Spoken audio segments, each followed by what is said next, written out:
We have stories of settlements, diamond mining, agriculture, cattle, reminiscent of the Wild West. Stick around. Done the Australian way. Good day. Hi, we're Letty and Albert from LettyandAlbertGoGo, and today we are here for an Ord River Cruise. So glad you joined us. Let's see what the river cruise entails and what we're going to learn. We have so much to share with you. The dam wall to its current location, which we think is a good thing. It's opened up another 10 kilometres of water storage. Water running sheer down it. We are in a classic Kununurra or Lake Argyle homestead. It's original from the Durack family, and 80% of the house is intact the way it was. Hi, hello. How are you? The bus driver told us so much. Some great information that I want to get it all on tape, right? Really nice information. We have the story about the Durack family. Yeah. We're some of the original settlers here. Yeah. The original settlers of Kununurra, or this area, were in the Kimberley. It was actually named after one of the family members. So we're quickly, while we're here at the homestead, we're telling all the information that we can before we forget it.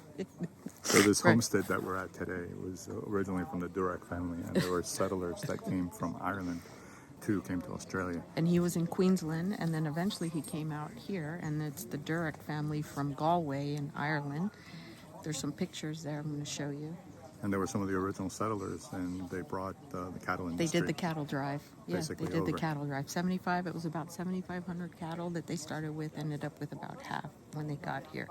So that was the last part of... What was supposed to be 6 months turned out to be over 2 years. Right, 2 years to get them to come get over here. The lake that we're actually going to cruise or see later on today was formed by the making of 2 dams, one in the north, one in the south of it, obviously for the purposes of irrigation, which is one of today's 4 pillars of the economy of the Kimberley area where we're at.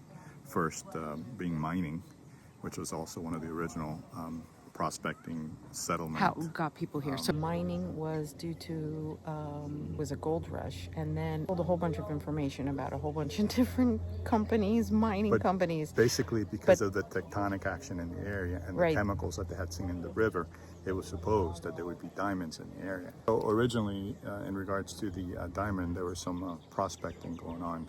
And it was interesting how there was 2 main companies that were interested in developing the area.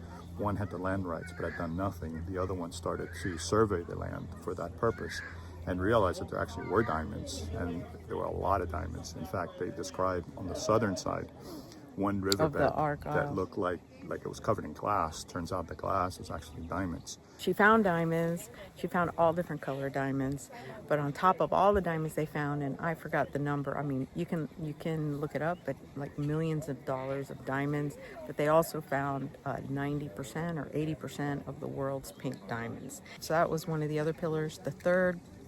The other pillar, tourism.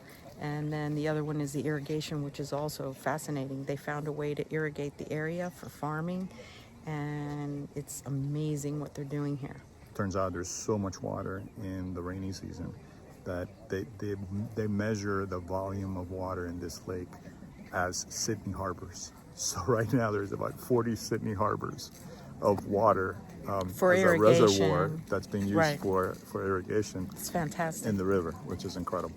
So they're encouraging people, there's still a bunch of acres left, and they're encouraging people to come here and farm, and they're working out the crops and what to use and what to grow, and it's fascinating. The whole story was very fascinating. Glad you're joining us on this river cruise, on the Ord River Cruise.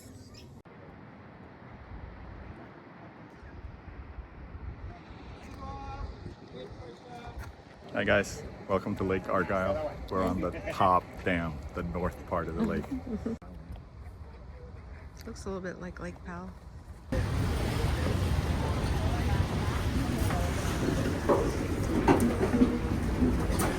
Off on a cruise. We forgot to say that he said it'll go up to 60 miles per hour.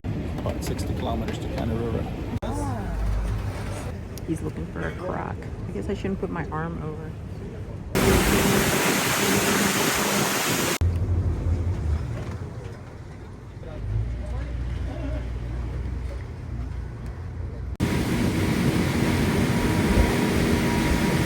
So the shallowest, more jet boaty sort of turn section, especially the next couple of kilometres that we're going through.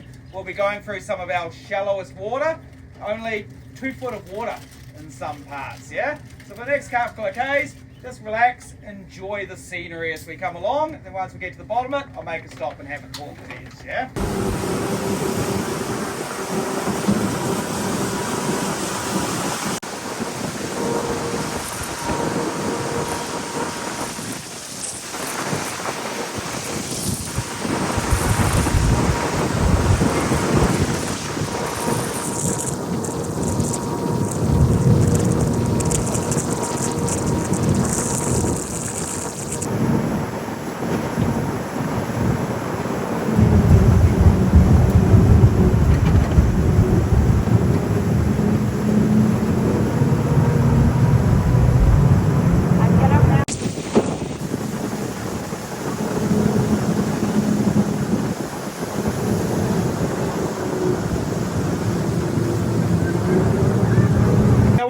About the flying foxes up here is, well, we really like these guys, yeah?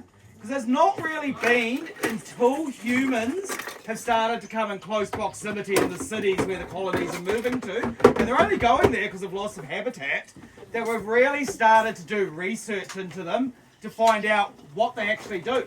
And guess what? They're a really, really important part of a healthy native Australian forest.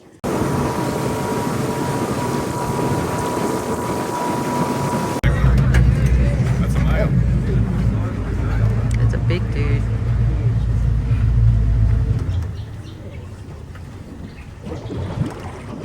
That is called a freshie in Australia. It's a freshwater crocodile. Apparently he will not eat us. His mouth is different. Yeah.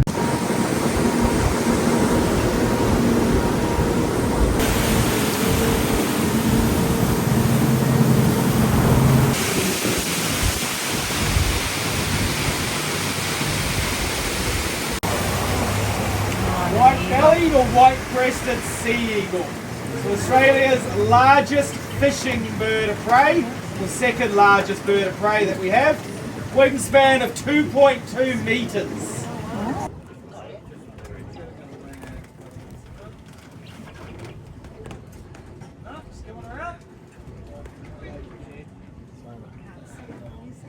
It could be a small male or a big female, so it's bordering on that 1.5 mark. Beautiful. Ord River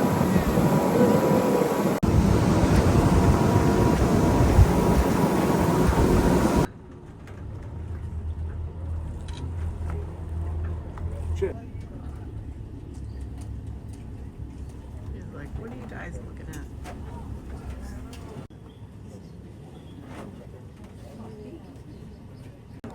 It's a cluster fig tree as opposed to other cluster things.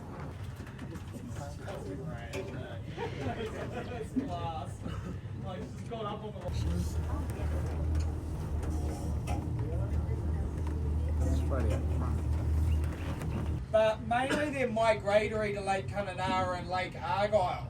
And they normally come in quite large numbers, especially to Argyle. Forming gorge would have started about 1,000 years ago as a waterfall running down there, and over that 1,000 years There's a newly forming gorge inside. Face inside. Oh, it's very cool. In there. Oh wow.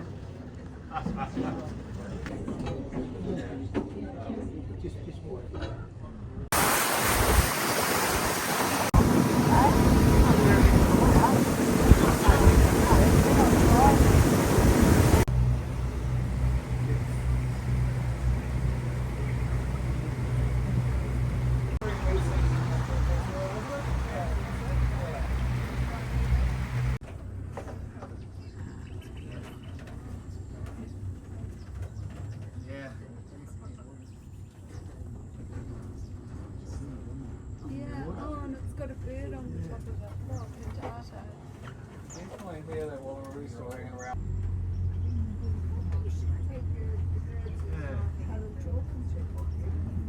Monet would have a field day here.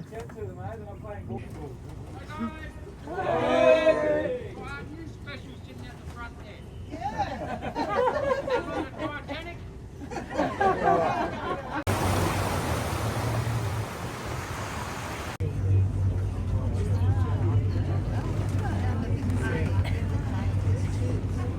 Short-haired wallabies. So they're a short-haired rock wallaby, obviously, because they've got short ears, eh? 50 centimetres of height, around 3 to 5 kilos in weight. So they are nocturnal foragers for that very reason. They are so small that anything will just take them off the cliff face.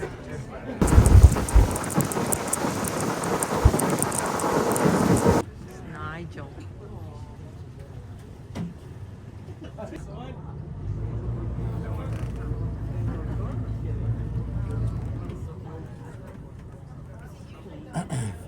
Yeah, he's normally on one of the trees down in the spillway. That's what I was looking for when we left Stonewall Creek there.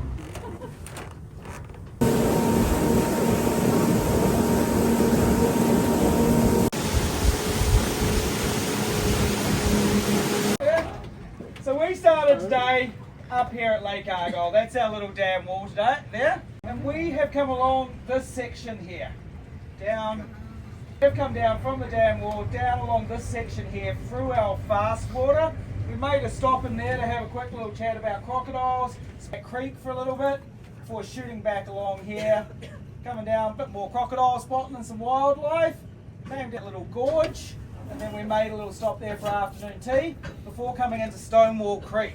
That's where the Lake Argyle spillway is located. Runs along there, under that bridge, into that creek there. And we were sitting just there on that corner of the creek. And then we've come back into this section, looked at our rock wallabies, and then come down along through here, past our eagle's nest, and we're just sitting here right now for sunset, yeah? After sunset, then we're just going to cruise down here to the diversion dam and back to the marina. Cubics minimum, which is 42 cubic meters. A Kimberley sunset on the Ord River.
To get down to the diversion dam, so hopefully with that wispy cloud that's hanging around, we'll get some beautiful colours start to develop on the way down.